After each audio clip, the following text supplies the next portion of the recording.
kasama ngayon.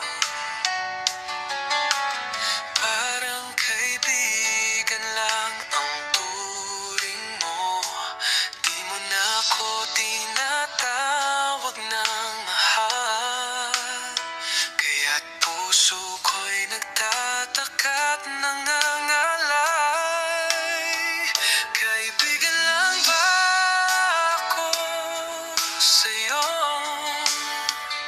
O meron ka ba'y tinatago? Kung may iba ka ng mahal, sabihin mo na